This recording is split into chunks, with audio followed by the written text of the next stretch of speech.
Google scholar सबसे important चीज़ जो कि एक रिसर्चर की लाइफ में होती है वो है गूगल स्कॉलर। तो आज के वीडियो में हम गूगल स्कॉलर का एक कंप्लीट ट्यूटोरियल देखेंगे। सबसे पहले हम किसी और की गूगल स्कॉलर की प्रोफाइल को ऑब्ज़र्व करेंगे कि हाँ क्या क्या चीज़ें होती हैं हम जब किसी और की गूगल स्कॉलर की प्रोफाइल को देख रहे हैं।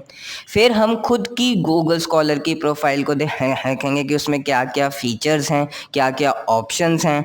और लास्ट में मैं आपके साथ 3 ऐसे टिप्स शेयर करने वाला हूं जो कि आपकी गूगल स्कॉलर में सर्चिंग को बहुत ही ज़्यादा इम्प्रूव करने वाला है। So let's get started. Okay, so अभी हम क्या करेंगे, अभी हम किसी की प्रोफाइल खोलेंगे, वहाँ पे हम चीज़ें समझेंगे कि कैसे होता है गूगल स्कॉलर, कैसे चलता है and all that stuff, right. तो ये जैसे आपने किसी की भी गूगल स्कॉलर आईडी खोली तो यहाँ पे स्कॉलर का नाम आ जाएगा, ऐसे ही आपका भी आएगा। वो किस यूनिवर्सिटी या किस कॉलेज से एफिलिएटेड हैं, उनके इंटरेस्ट किस किस चीज़ में है, उन्होंने कौन से आर्टिकल्स अभी तक पब्लिश किए हैं, उस आर्टिकल वो कौन से साल में पब्लिश हुआ है। यहाँ पर आप करके उसको एक क्या कहते हैं असेंडिंग ऑर्डर या फिर डिसेंडिंग ऑर्डर में उसको सेग्रीगेट भी कर सकते हैं। वहाँ से आपको ये समझ में आ जाएगा कि हाँ अभी रिसेंटली कौन सा आर्टिकल उन्होंने, उस बंदे ने या उस भी रिसर्चर ने उसको पब्लिश किया था, राइट। और इसी के साथ ही क्या होता है कि यहाँ पे साइटेशंस भी आ जाती हैं कि किस आर्टिकल के ऊपर कितनी साइटेशंस हैं। साइटेशंस का मतलब जिसको नहीं मालूम वो ये है कि किसी और रिसर्चर ने इनका आर्टिकल या इनका रिसर्च पेपर अपने काम में यूज़ किया था, अपने काम में एज अ रेफरेंस की तरह यूज़ किया था। तो बीच में कहीं पे उन्होंने एज अ साइटेशन इस आर्टिकल को डाला है। हमारी रिसर्च फील्ड में साइटेशंस का बहुत बड़ा एक रोल है, क्योंकि हम क्या मानते हैं कि अगर तुम्हारे आर्टिकल पे या तुम्हारे पेपर पे ज़्यादा से ज़्यादा साइटेशंस आ रही हैं, सो दैट मीन्स कि वो आर्टिकल को और लोग यूज़ कर रहे हैं, तुम्हारी रिसर्च को और लोग एज अ रेफरेंस की तरह यूज़ कर रहे हैं, और वो साइंटिफिक कम्युनिटी को तुम्हारी रिसर्च जो है वो हेल्प कर रही है। सो बेसिकली अभी आजकल क्या हो रहा है कि जितनी ज़्यादा साइटेशंस होंगी उतना अच्छा हम उस आर्टिकल को मानते हैं। इसके अलावा जो नेक्स्ट चीज़ यहाँ पर अवेलेबल है वो है कि इस स्कॉलर की अभी तक कितनी साइटेशंस हुई हैं, उनका एच इंडेक्स और उनका आई10 इंडेक्स। तो एच इंडेक्स की एक सिंपल सी डेफिनेशन मैं आपको बता देता हूँ। एच इंडेक्स की तो ओके, सो एच इंडेक्स की एक सिंपल सी डेफिनेशन मैं आप लोगों को समझा देता हूँ कि अगर मान लो किसी बंदे ने 5 आर्टिकल्स पब्लिश किए, राइट, और उन 5 आर्टिकल्स पे हर एक की फर्स्ट आर्टिकल पे मान लो 6 साइटेशंस आई हैं, दूसरे आर्टिकल पे 5 साइटेशंस आई हैं, तीसरे आर्टिकल पे भी 3 साइटेशंस आई हैं, और लास्ट के दो या 3 आर्टिकल्स पे कोई साइटेशन नहीं आई है। तो 3 आर्टिकल्स पे हम ये मान सकते हैं कम से कम 3 साइटेशंस आई हैं, मिनिमम जो हम एक नंबर मानते हैं। तो 3 उस रिसर्चर का हुआ एच इंडेक्स, राइट। तो सिमिलरली इस ऑथर का या फिर इस रिसर्चर का जो एच इंडेक्स यहाँ पे आ रहा है वो है 38। और नेक्स्ट चीज़ है हमारी यहाँ पे जो है वो है आई10 इंडेक्स। आई10 इंडेक्स का मतलब है कि कितने ऐसे आर्टिकल्स हैं जिन पर कम से कम 10 साइटेशंस हैं। तो ये होता है हमारा आई10 इंडेक्स, राइट। अब नेक्स्ट चीज़ यहाँ पर आप देख सकते हैं कि कितने लोगों कि किस ईयर में इस ऑथर के आर्टिकल्स पे कितनी साइटेशंस आई थी, उसके बाद कौन कौन इनके को ऑथर्स थे। अब ये हुआ कि जैसे जब हम किसी और की गूगल स्कॉलर की रिसर्च की प्रोफाइल को देख रहे हैं, अब हम खुद की रिसर्च की प्रोफाइल को देखते हैं। अब हमने ये समझ लिया कि अगर हम किसी और की प्रोफाइल को देख रहे हैं ऑन गूगल स्कॉलर तो हमें क्या क्या चीज़ें ऑब्जर्व करनी है। अब हम खुद की प्रोफाइल को देखेंगे और समझेंगे कि हमें उसमें क्या क्या चीज़ें ऑब्जर्व करनी है। तो क्या होगा कि गूगल स्कॉलर खोलने के बाद अगर आपकी प्रोफाइल बनी हुई है तो आप जाएंगे यहाँ पे माय प्रोफाइल पे। तो उससे आपकी प्रोफाइल यहाँ पे आ जाएगी, राइट। अब यहाँ पे कुछ फीचर्स हैं जो कि आपको समझने हैं। Same citations, H index, आइटन index कौन से ईयर में किया है, किस किसके द्वारा साइटेड है एंड एवरीथिंग, राइट। अब यहाँ पे कुछ फीचर्स जो आपको समझने हैं वो क्या है कि पहला तो है कि आप आर्टिकल्स कैसे ऐड करोगे। तो आर्टिकल्स ऐड करने के 3 वेज हैं हमारे पास। ये है पहला है bye article groups, simple add articles, और तीसरा है ऐड आर्टिकल मैनुअली, राइट। अगर हमने ऐड आर्टिकल ग्रुप्स में करा तो ये क्या करेगा कि आपके नाम से सर्च करेगा कि कौन से आर्टिकल्स में आपका नाम यहाँ पे आ रखा है, और उनकी लिस्ट आपको यहाँ पर दिखा देगा। तो ये रहा पहला तरीका। दूसरा है ऐड आर्टिकल्स। ऐड आर्टिकल्स में भी यही चीज़, सेम चीज़ आ जाएगी कि तुम्हारे नाम से उसको सर्च करेगा, राइट। और जो भी तुम्हारे नाम से मैच करते हुए जो भी आर्टिकल्स अभी तक हैं उनको यहाँ पर दिखा देगा। तीसरा जो ऑप्शन है वो है ऐड आर्टिकल मैनुअली। यहाँ पे हम जर्नल का आर्टिकल भी ऐड कर सकते हैं, कॉन्फ्रेंस का आर्टिकल ऐड कर सकते हैं, चैप्टर ऐड कर सकते हैं, कोई बुक का चैप्टर हो, कोई बुक हमने लिखी हो उसका हम यहाँ पे ऐड कर पाएंगे, कोई थीसिस है, कोई पेटेंट है, कोई कोर्ट केस है, या फिर अदर्स। तो अब जैसे मेरे को कोई जर्नल का आर्टिकल यहाँ पे ऐड करना है, राइट। तो मैं उस टाइटल का नाम डालूंगा, उस आर्टिकल का नाम, कौन कौन उसके ऑथर्स हैं, कब ये पब्लिश हुआ था, उस जर्नल का नाम क्या है, volume number, issue number, pages और पब्लिशर। सिमिलरली कॉन्फ्रेंस के टाइम पे उस पेपर का टाइटल, उसके ऑथर्स, उसकी पब्लिकेशन डेट, उस कॉन्फ्रेंस का नाम, और उसकी जो प्रोसीडिंग्स आई थी उसका वॉल्यूम नंबर, इशू नंबर और पेज नंबर्स। ये सारी चीज़ें यहाँ पे फिल करने के बाद हम यहाँ पर उसको अप्रूव या फिर एडमिट या सबमिट, कुछ भी जो भी है वो हम लिख देंगे। उसके बाद यहाँ पे आप देख सकते हैं, यहाँ पे हम अपनी फोटो ऐड कर सकते हैं। हमारे जो रिसर्च एरियाज हैं हम उनका नाम डाल सकते हैं, ये सारी चीज़ें, राइट। अब मुझे अगर देखना हो कि मेरे सॉइल क्लासिफिकेशन वाले एरिया में और कौन कौन काम कर रहा है, राइट, तो मैं क्या करूँगा, सिंपल अपने रिसर्च एरिया पर क्लिक करूँगा। तो जो भी टॉप के ऑथर्स हैं उन सब का नाम यहाँ पर आ जाएगा कि कौन कौन है जो कि इस फील्ड में काम कर रहा है। इससे क्या है, अब अगर आपको लाइक अप्लाई करना है फॉर अ पोस्ट डॉक और समथिंग लाइक दैट, तो आप ये देख सकते हो कि कौन कौन आपके फील्ड के टॉप के ऑथर्स हैं, उनको आप अप्रोच कर सकते हो, एक चीज़। दूसरी एक बहुत ही इंपॉर्टेंट चीज़ है वो है कि आप इन ऑथर्स को फॉलो भी कर सकते हो। अब जैसे ये है डॉक्टर रेशमा निस्वती, ओके।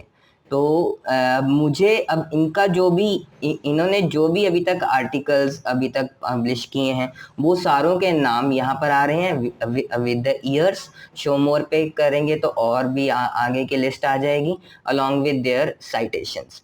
अब जब हम यहाँ पे होम पेज पे करते हैं तो इनके जो कॉलेज की, यूनिवर्सिटी की जो भी वेबसाइट है वो आ जाएगी। उससे मेरे को ये मालूम हो जाएगा कि ये मैम कहाँ पर काम कर रहे हैं। ओके, ये इंडोनेशियन वेबसाइट है, इसका हमें ट्रांसलेट करना पड़ेगा टू इंग्लिश। और दूसरी सबसे इम्पॉर्टेंट चीज़ कि हम इनको फॉलो भी कर सकते हैं। अब जैसे ही हम किसी ऑथर को फॉलो कर रहे हैं तो हमारे पास यहाँ पे 3-4 ऑप्शंस आ जाते हैं। एक तो new articles added by this author, new citations added to this author, और या फिर new articles related to this research.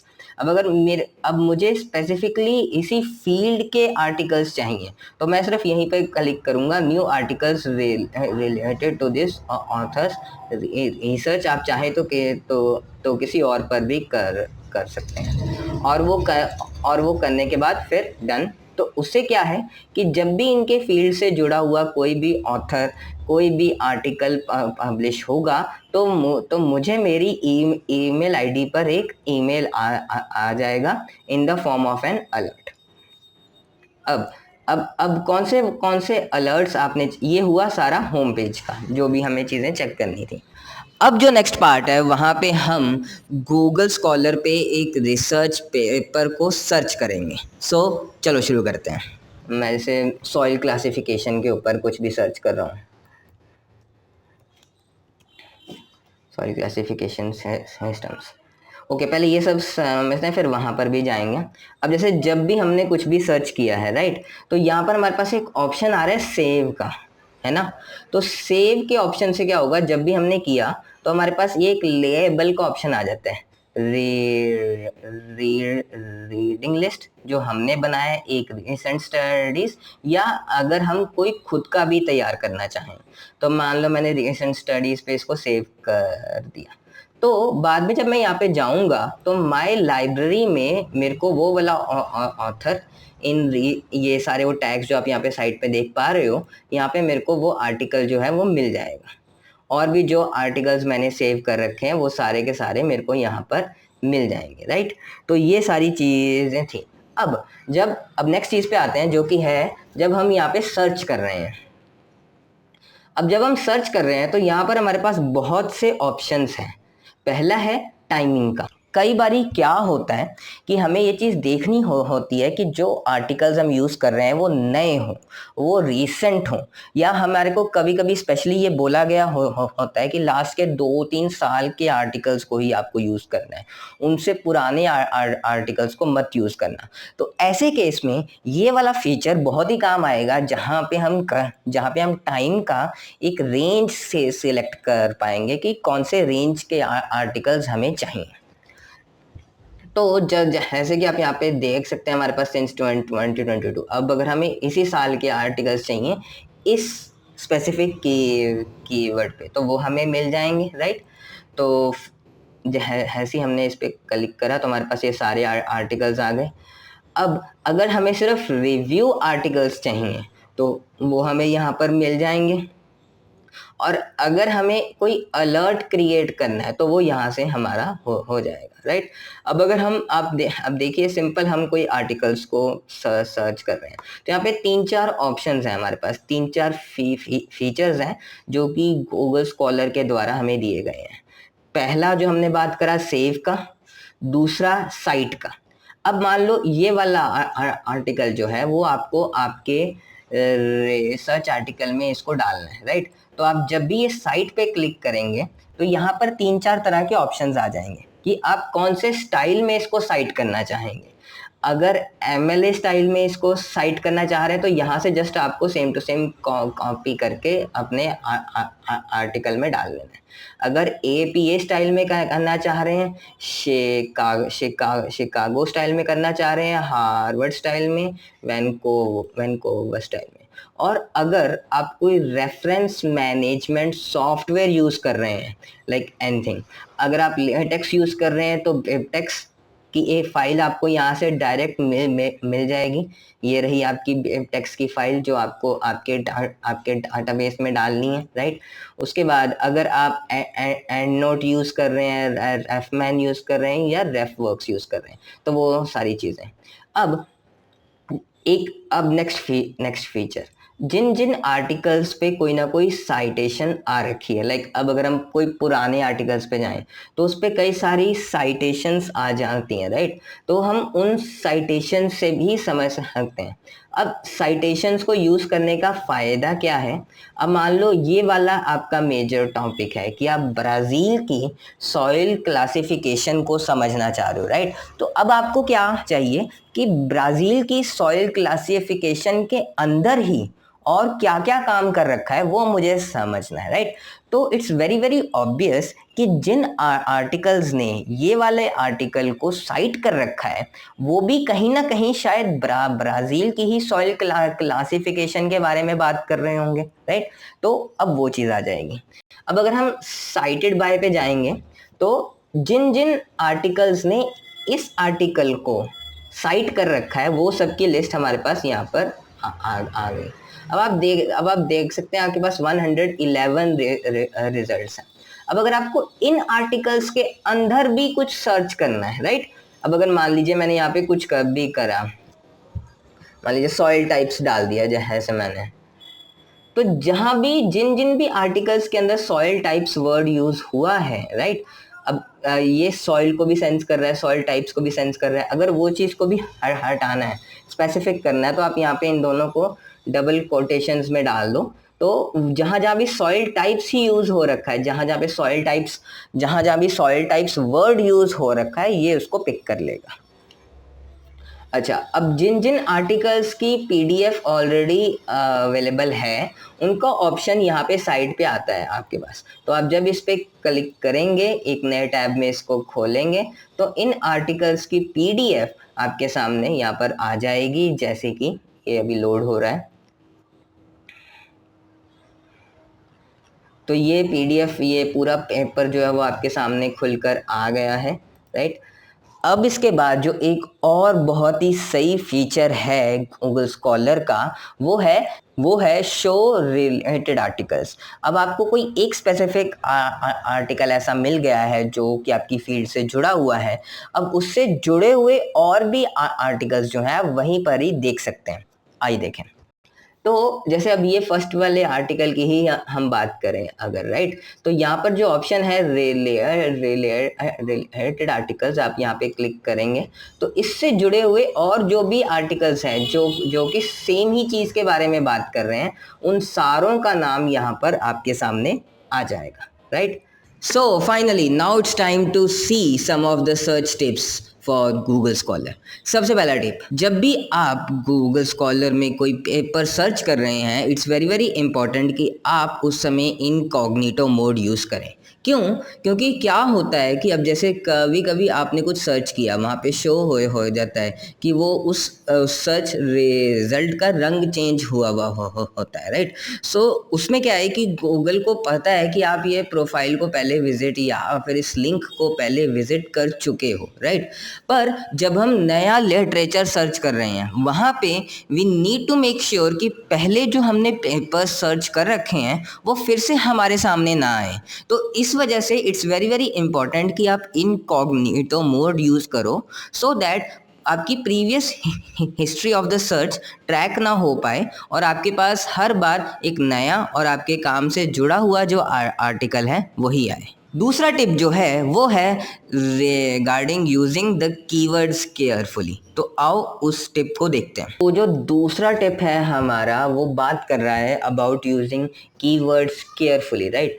तो केयरफुली कीवर्ड्स यूज़ करने का या उनको अप्लाई करने का एक बहुत ही सही वे क्या है, वो ये है कि हम उसको डबल कोटेशंस में एक तो कीवर्ड्स को डालेंगे। अब जैसे मान लीजिए मैंने WSN, right, and forest fire के ऊपर मैंने